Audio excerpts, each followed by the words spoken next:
नारायणीयं दशकं 94 शुद्धा निष्कामधर्मैः प्रवरगुरुगिरा तत्स्वरूपं परन्ते शुद्धं देहेन्द्रियादिव्यपगतमखिलं व्याप्तमावेदयन्ते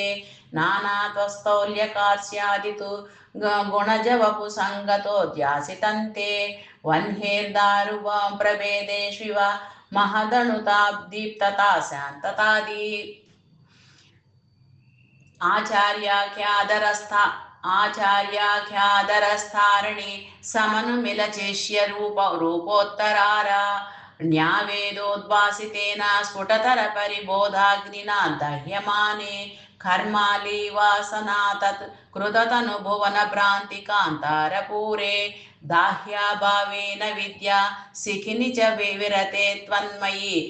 कल्ववस्था एवं त्वत्प्राप्तितोऽन्यो न हि खलु निखिलक्लेशः निरुपायो नैकान्तात्यन्तिकास्ते कृषिवदगदषाड्गुण्यषट्कर्मयोगाः दुर्वैकल्यैरकल्या अभिनिगमपतास्तत्फलान्यप्यवाप्ता मत्ता स्वां विस्मरन्तः प्रसजति पतने यान्त्यनन्तान् विषादान् त्वल्लोकादन्यलोकः क्वनुभयरहितो यत् परार्धद्वयान्ते त्वद्भीतः सत्यलोकेऽपि न सुखवसतिः पद्मभू पद्मनाभ एवं भावे त्वधर्मार्जित बहुतमसां का कथा नारकाणां तन्मे त्वं चिन्दिबन्धं वरद कृपणबन्धो कृपापूरसिन्धो याथार्थ्यात्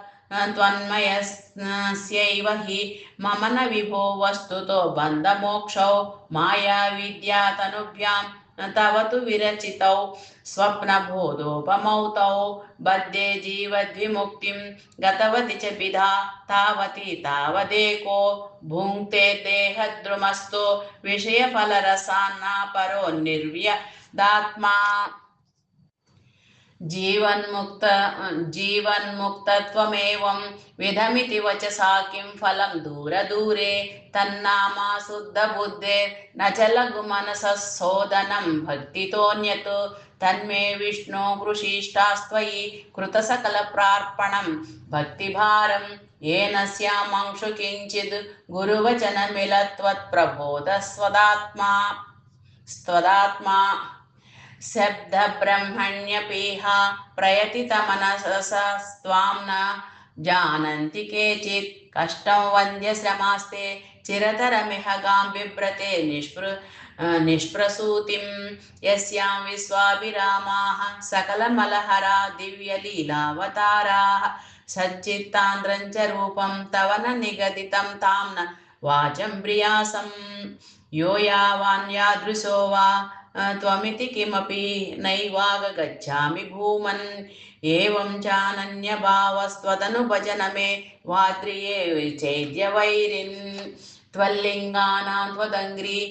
प्रियजनसदसां दर्शनस्पर्शनादिः भूयान्मे त्वत्प्रजा प्रपूजा